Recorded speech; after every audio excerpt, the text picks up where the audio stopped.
Ontem, a África do Sul entregou provas do genocídio de Israel à Corte Internacional de Justiça em relação ao caso sobre a aplicação da Convenção para a Prevenção e Punição do Crime de Genocídio na faixa de Gaza.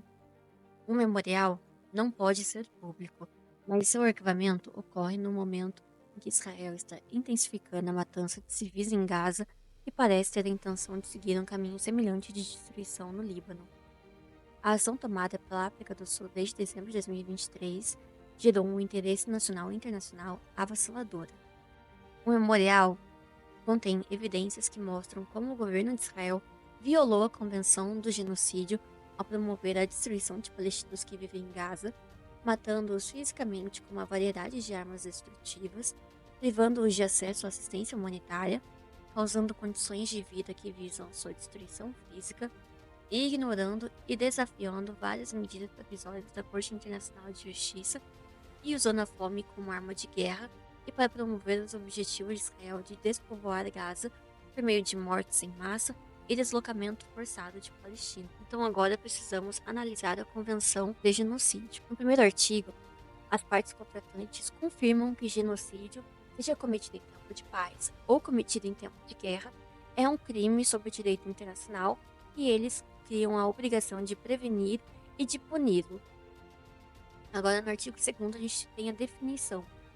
Genocídio é qualquer um desses seguintes atos cometidos com a intenção, lembrem disso, de destruir no todo ou em parte um grupo nacional, étnico, racial ou religioso, como matar membros do grupo, causar sério sofrimento mental ou físico aos membros do grupo, deliberadamente infligir no grupo condições de vida calculadas para causar a sua destruição física no todo ou em parte, impor medidas com a intenção de prevenir nascimentos no seio do grupo e forçadamente transferir crianças de um grupo para o outro.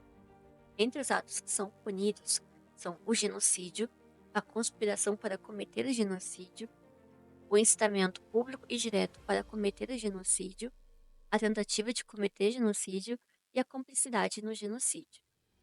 E quem pode ser punido são tanto os responsáveis, os governantes, as pessoas públicas e também os particulares, os indivíduos que cometerem. E em relação a isso, os estados têm a obrigação de criar leis para que garantam a provisão da convenção e também ter punições efetivas para as pessoas que são culpadas de genocídio ou qualquer um dos outros atos. Além disso, temos aqui que qualquer parte contratante pode chamar um órgão competente da ONU para trazer alguma ação sobre a Carta da ONU, se eles consideram apropriadas para que o genocídio seja prevenido e suprimido.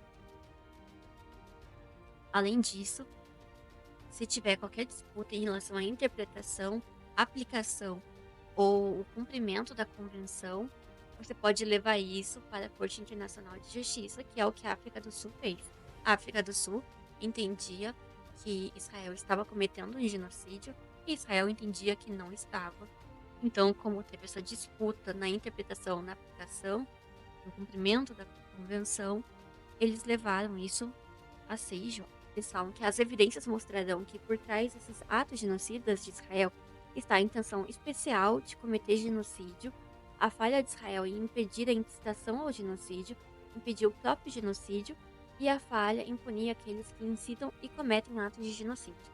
Isso que eu pedi para vocês lembrarem sobre a intenção especial, porque de acordo com o Estatuto de Roma, com a intenção de destruir. Essa intenção é o mens rea, que é o elemento mental. Então, a intenção específica do genocídio é você destruir o grupo no todo ou em partes. E esses motivos, que é diferente de motivo, porque motivo pode ser qualquer coisa. Você pode querer destruir aquele grupo porque você tem um preconceito contra aquele grupo, por alguma vingança, porque você quer pegar a casa deles, pode ser qualquer motivo, isso não importa. Importa é que a intenção seja de destruir. E além disso, para ajudar ainda na interpretação, a gente tem os elementos do crime que o Tribunal Penal Internacional traz. Tenho mais. Sobre o artigo A, que é genocídio por matar. a pessoa matou uma ou mais pessoas. E matar significa causar a morte. Então, não precisa necessariamente você pegou uma faca e foi lá e fez. Você derrubou um prédio que caiu na pessoa. Você causou a morte dela. Essa pessoa pertencia a um grupo particular, nacional, étnico, racial ou religioso.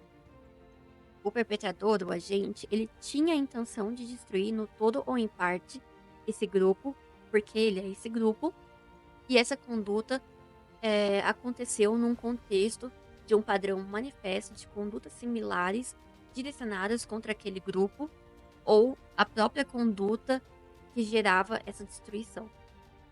Além disso, a gente tem o genocídio por causar sofrimento físico ou mental.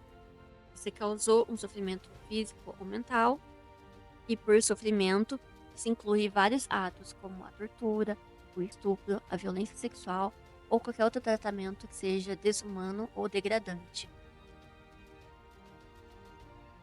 Sobre você causar condições que destruam aquele grupo, e essas condições foram calculadas para que causassem a destruição física do grupo no todo ou em parte. E condições de vida inclui, mas não necessariamente está restrito a deliberadamente você privar essas pessoas de recursos indispensáveis para a sua sobrevivência, por exemplo, bloquear a ajuda humanitária, como comida e serviços médicos, ou também você sistematicamente expulsar essas pessoas de suas casas. É o que a gente está vendo com a nova Nakba. Além disso, tem genocídio por impor medidas com a intenção de prevenir nascimentos no grupo, porque assim você destrói ele. Por exemplo, você atacar hospitais. Assim, pessoas grávidas não podem ter os seus filhos de uma forma que é, eles podem morrer. O estresse mesmo da gravidez, num caso de genocídio, também pode gerar que a pessoa tenha um aborto espontâneo ou algum problema na gravidez. Essa fome extrema que as mulheres passam, que elas não vão conseguir gerar os seus filhos.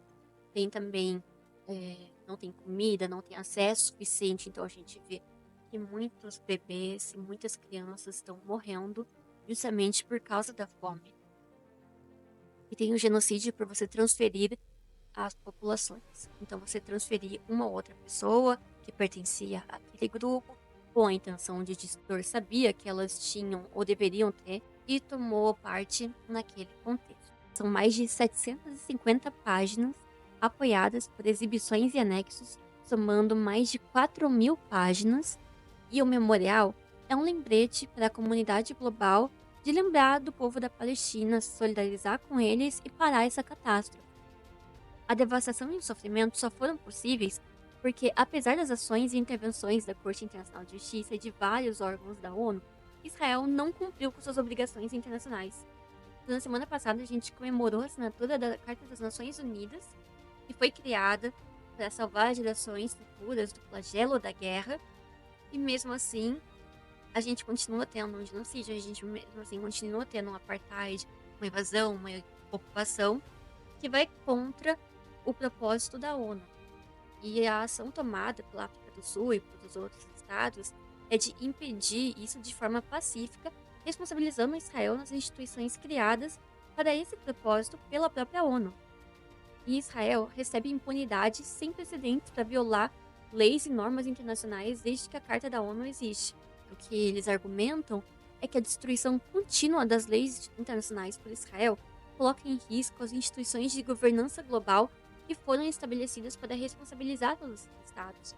E o presidente da África do Sul declarou no seu discurso na Assembleia Geral da ONU que a história da África do Sul testemunha o papel duradouro das Nações Unidas em questões globais, porque a ONU apoiou a luta deles, afirmou os princípios da sua carta, os direitos humanos fundamentais, a dignidade, o valor de cada pessoa, os direitos iguais das nações grandes e pequenas. Então agora a África do Sul tenta garantir que essa mesma solidariedade global que eles receberam, que ajudou a acabar com o apartheid no seu país, seja mobilizada para também acabar com o apartheid que os palestinos estão vivenciando, incluindo o fim do genocídio. E eles também falam que o genocídio, ele é flagrante, ele é evidente para todo mundo que não está cego por preconceito. Então a gente tem diversos órgãos da ONU que estão alertando para todos esses atos, para todas essas violações. A gente tem um Tribunal Penal Internacional que está investigando Netanyahu por crimes de guerra. A gente tem também a Corte Internacional de Justiça que já fez diversas ordens para que Israel pare o que está fazendo. A gente também teve a Corte Internacional de Justiça declarando que Israel é um estado de apartheid. A gente tem vários países que estão se mobilizando. A gente vê vídeos nas redes sociais de palestinos, que é uma coisa inédita. A gente nunca passou por alguma coisa nesse sentido. E mesmo assim, tem gente que continua cega pelo preconceito. Então a gente reitera o nosso apelo por um cessar-fogo imediato na Palestina, no Líbano, em toda a região, e o início de um processo político para garantir uma paz justa e duradoura. Porque a luta palestina contra o imperialismo, o apartheid israelense e o colonialismo de assentamento é a realidade diária do povo palestino. Porque desde 1948, eles enfrentam várias formas de colonização, muitas vezes apoiadas por potências coloniais históricas e recentemente por estados que pretendem mudar uma ordem mundial em seus interesses.